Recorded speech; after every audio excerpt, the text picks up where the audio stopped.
안녕하세요 여러분, 서재쌤의 생명과학입니다. 자, 오늘은 생태계의 구성과 기능 3점짜리 문제 한번 풀어보도록 하겠습니다. 1번 볼게요. 그림은 생태계를 구성하는 요소 사이의 상호관계를, 표는 생태계 구성 요소 사이의 상호관계에 대한 예를 나타낸 것이다. 자, 여기 기억을 보면 개체군 내죠. 개체군 내 상호작용을 나타내고 있고, 그 다음에 니에는 이거는 군집 내 개체군 간 상호작용이고요. 그 다음에 디귿은 비생물적인 요인이 생물적 요인에게 작용, 리을은 반작용. 자, 이렇게 얘기를 했었죠. 그 다음에 가, 은어는 개체마다 서식하는 범위가 정해져 있다. 제가 세력권이죠. 텃세라고도 합니다. 그죠? 다음, 수온과 빛의 세기가 증가하였더니 조류인 돌말의 개체수가 증가하였다. 이거는 비생물적 요인이 생물적 요인에게 영향을 준 거죠. 그러니까 작용에 해당하겠네요.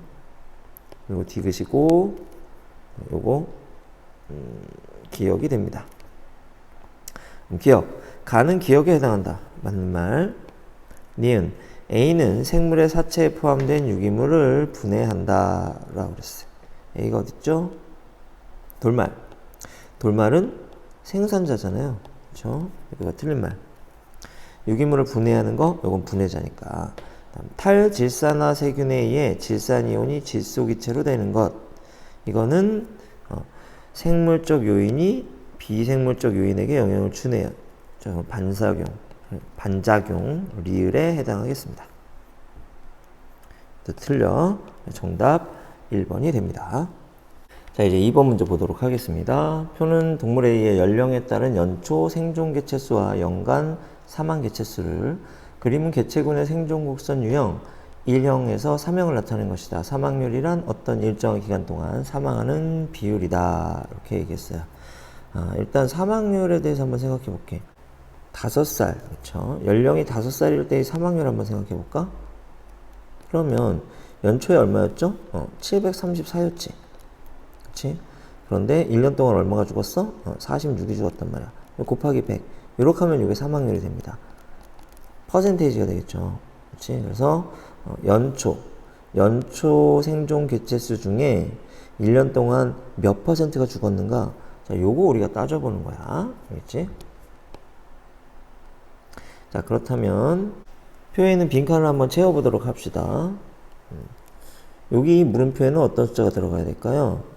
789에서 776으로 줄었잖아. 그렇죠? 그러니까 13 이렇게 들어가야 되고, 니은에는 뭐가 들어가야 될까요? 776에서 764로 줄었네요. 12가 들어가야 되겠고, 그 다음에 요 물음표에는 뭐가 들어가야 될까? 252에서 기억 모르네. 그렇죠? 그 다음에 그럼 이 기억에는 뭐가 들어가야 될까? 다음에 6이 됐는데 90 줄어서 6이 된 거지. 그럼 얼마가 된 거지? 96이었던 겁니다. 그래서 96에서 90이 줄어서 6이 된 거죠. 그러니까 96이니까 이 물음표에는 뭐가 들어가야 될까? 252에서 96을 빼야 됩니다. 그렇죠? 252 빼기 96 얼마야? 6이고, 그렇죠? 14에서 9 빼면 5네요. 그렇죠? 156 되겠군요. 이 물음표에는 156이 들어가야 되네. 그럼 빈칸 다 채웠습니다. 기억 볼게요. 기억 더하기 니은은 110이다. 그랬어요. 그러면 96 더하기 12, 110이 안 되네. 그렇죠? 108이네요. 그래서 틀렸고요. 니은, A의 생존 곡선과 가장 유사한 유형은 1형이다 라고 했는데, 여기 보면 789분의 13 어때요? 이게 초기 사망률이에요. 여기 한번 볼까? 여기는 96분의 90 이게 후기 사망률입니다. 후기 사망률 어때요? 거의 대부분 죽었죠? 초기 사망률에는 아주 일부만 죽었잖아. 그치? 그러니까 딱 봐도 초기 사망률은 낮고 후기 사망률은 높은 1형 그래프라는 것을 우리가 알 수 있어요. 그래서 니은 맞고요. 연간 사망률은 10살일 때의 A 개체군에서가 2살일 때의 A 개체군에서보다 높다 라고 했습니다. 10살일 때 볼까? 몇 살? 252분의 156이야. 그죠? 252분의 156 곱하기 100 이렇게 하면 되겠죠. 두 살일 때는 789분의 13 곱하기 100입니다. 당연히 왼쪽 게 더 큰 값을 갖죠. 그러니까 디귿 맞는 말 되겠습니다. 그럼 니은 디귿 4번이 정답이 돼요. 다음 3번 봅시다. 표는 상호작용하는 동물종 A, B, C에 대한 재료이고 그림은 동물종 기억과 니은의 시간에 따른 개체수를 나타낸 것이다. 후반 1과 2는 각각 A가 있을 때와 없을 때 중 하나이고 기억과 니은은 각각 B와 C 중 하나이다. A는 C의 몸에 부착하여 살면서 C로부터 양분을 얻고, 그렇죠? 그러면은 C는 A로 인해 털이 빠지고 피부가 썩는 질병을 얻게 된다. 이 A가 뭐가 돼? 기생충이 되겠네요. B와 C 사이에는 먹고 먹히는 관계가 형성되며 손해를 입는 종은 B다. 라고 했습니다. B가 뭐가 되지? 먹히는 애. 그렇죠? 피식자. 그렇죠? C는 먹는 애. 포식자. 이렇게 되겠군요. 이에 대한 설명을 옳은 것만을 보기 위해서 있는 대로 고른 것은 그럼 기억과 니은은 포식자와 피식자가 되겠군요. 그렇지? 그럼 누가 포식자일까? 생각해 보세요. 기억이 포식자고 니은이 피식자가 되어야 됩니다. 왜? 갑자기 급격하게 증가했죠? 왜? 포식자 C에 뭐가 생겨서? 기생충이 들어와서. 자. 들어와서 포식자의 개수가 어떻게 돼? 이렇게 급감하니까 피식자의 수가 급증하게 된 거죠. 그치? 그러면 2가 뭐야? A가 들어온. 그 다음에 1은 A가 없었던 적. 이렇게 되겠고요. 그 다음에 요 A가 없을 때는 얘네들이 주기적인 변동, 먹고 먹히는 관계 주기적인 변동을 하지만 그렇죠? 기생충이 들어오고 나서 이 주기적인 변동에 큰 변화가 일어나게 되는 겁니다. 기억은 니은의 포식자이다. 맞는 말 되겠고요. A와 C 사이의 상호작용은 편리공생이다 라고 했는데 하나가 심하게 손해를 봤죠. 그러니까 이거는 기생이 됩니다. 틀린 말. 구간 2에서 C의 개체수 감소로 B의 개체수가 증가하였다. 맞죠? 포식자가 줄어드니까 피식자가 늘어난 거야. 그래서 맞는 말. 기억 디귿. 정답 3번이 되겠습니다. 자, 이제 4번 보겠습니다. 그림 가는 종 A와 종 B를 각각 단독 배양했을 때 나는 A와 B를 혼합 배양했을 때 시간에 따른 개체수를 나타낸 것이다. 자, 그러면 혼합 배양했더니 B가 사라졌네요. 뭐 일어난 거지? 경쟁이 일어났고 베타가 일어난 겁니다. 자, 경쟁 베타. 이에 대한 설명으로 옳은 것. A에 대한 환경 수용력은 가에서가 나에서보다 크다. 했습니다. 환경 수용력이라는 것은 개체수가 최대 얼마까지 증가할 수 있는가. 그렇죠? A에서는 200이 환경 수용력이고 B에서는 200은 안 되죠? 100 얼마. 그러니까 A에 대한 환경 수용력은 가에서가 크네요. 맞는 말. 나에서 시간이 경과함에 따라 B가 사라지는 것은 경쟁 베타의 결과이다. 역시 맞는 말. 구간 1에서 여기죠. 출생률분의 사망률은 A에서가 B에서보다 작다라고 했어요. 그럼 A는 어떨까? 출생률과 사망률이 비슷해. 그렇죠? 그럼 이거는 거의 1에 가깝겠죠. 그렇지? B는 어떨까? B는 이렇게 줄어들잖아, 개체수가. 그러면 출생률보다 사망률이 뭐한 거지? 높은 거지. 출생률보다 사망률이 높으니까 분모보다 분자가 크잖아. 그럼 1보다 크겠네요. 그렇지? 그러면 A에서가 B에서보다 작다. 맞는 말이 되는 건. 그렇죠? 그래서 기억, 니은, 디귿. 5번이 정답이 됩니다. 자, 이제 5번 보겠습니다. 표는 효모 개체군 A와 B를 각각 배양하면서 일정 시간 간격으로 효모의 개체수를 측정한 결과를 나타낸 것이다. A와 B에 각각 공급된 양분의 양만 다르고 이외의 배양 조건은 동일하며 이입과 이출은 없다 라고 했습니다. 그럼 기억. T1에서 T3 구간에서 개체수의 증가 속도는 A에서가 B에서보다 빠르다. 그러면 같은 시간 간격으로 T1에서 T3까지 가는 동안 A는 20에서 120이 됐고요. B는 20에서 80이 됐네요. 그러면 A가 당연히 빠르네. 기억 맞는 말. A에 작용한 환경 저항은 T4일 때가 T2일 때보다 작다라고 했는데 이 환경저항은 이제 이렇게 생각하면 돼요. 다른 조건이 모두 일정한 상황. 그쵸. 공간도 일정. 그쵸. 먹이도 일정. 이런 상황에서는 개체수가 많아질수록 환경저항이 커집니다. 살기 힘들어진다는 얘기가 되잖아. 그쵸. 그러면 T4일 때 보세요. 210마리. 그쵸. T2일 때 50마리. 어디가 환경저항이 커? 당연히 T4일 때가 크죠. 그쵸. 그래서 니은은 틀린 말이 됩니다. 디귿. T3일 때 B의 밀도분의 A의 밀도는 1.5이다 라고 했습니다. 그러면 요거는 공간이 같잖아요. 그러니까 면적은 같으니까 굳이 면적으로 나눠줄 필요 없이 개체수의 B로 계산해도 되는 거죠. T3일 때 볼까요? 120마리, 80마리잖아. 그럼 B는 80마리, A는 120마리. 그러면 1.5 맞네요. 그래서 디귿 맞는 말 됩니다. 그래서 4번이 정답이 돼요. 밀도 같은 경우에는 정확하게는 단위 면적분의 개체수죠. 하지만 면적이 같은 두 개의 집단을 비교할 때는 굳이 그렇게 할 필요가, 단위 면적으로 나눠줄 필요가 없습니다. 물론 여기서 면적이 제시되지도 않았고요.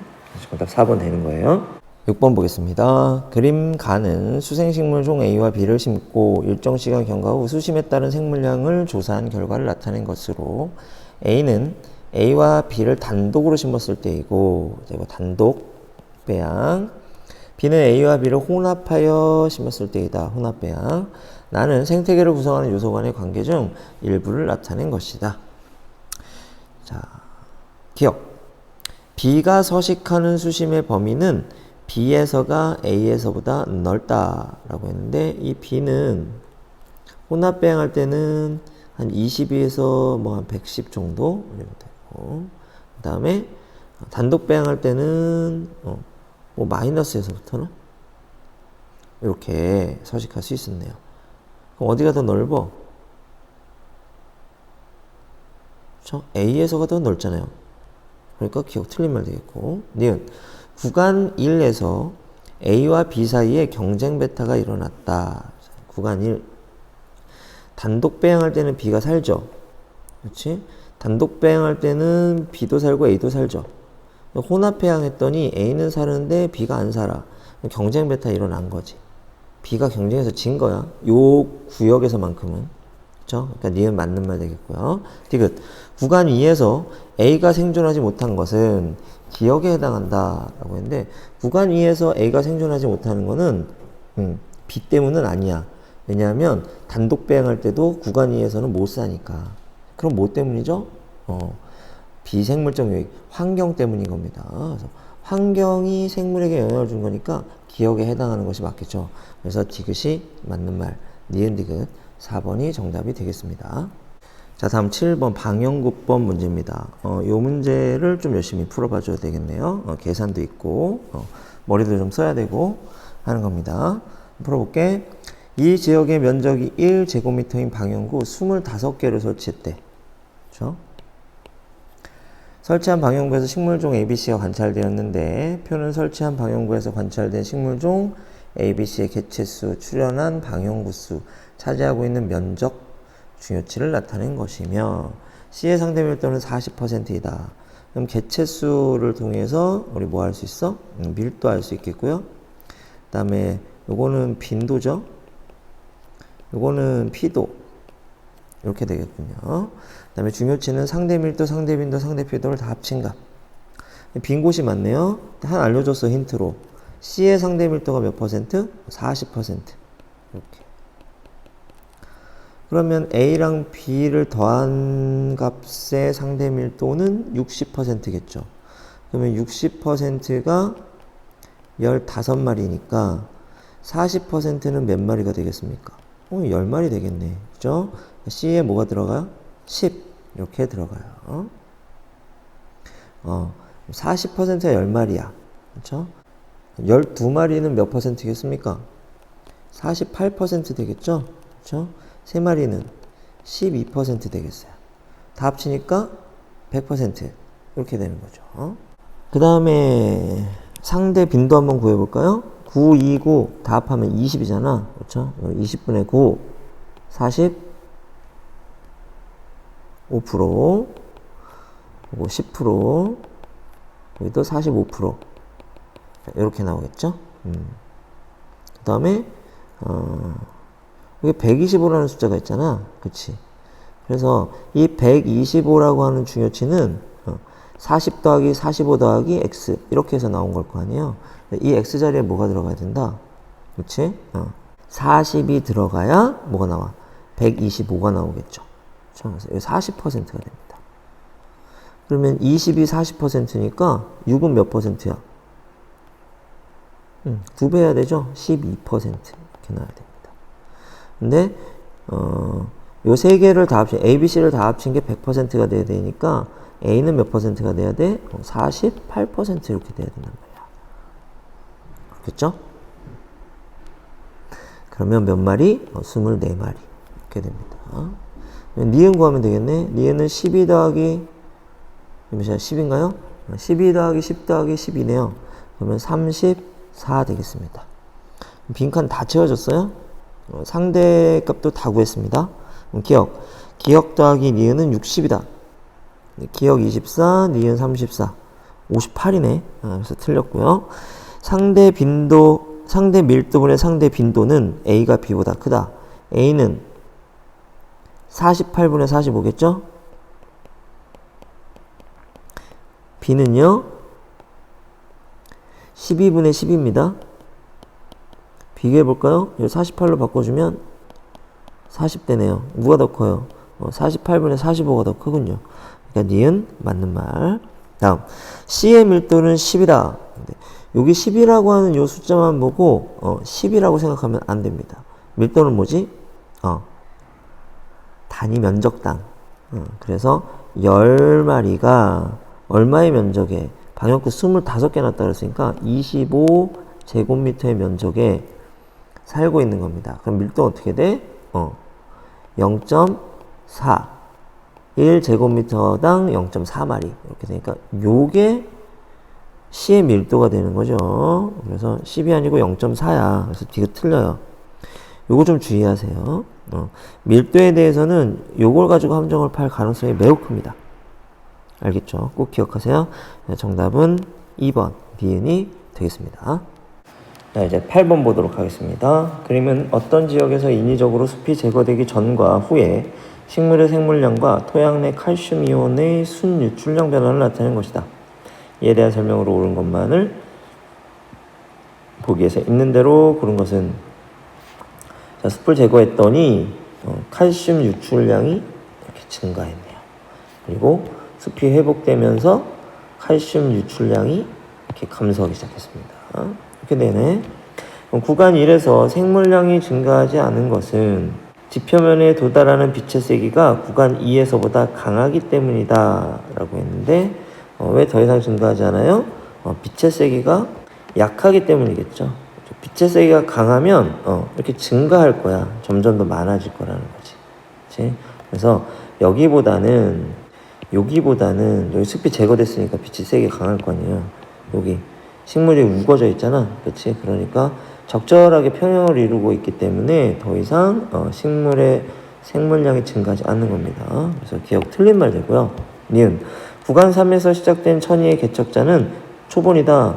숲을 제거했다. 2차 천이죠. 그렇지?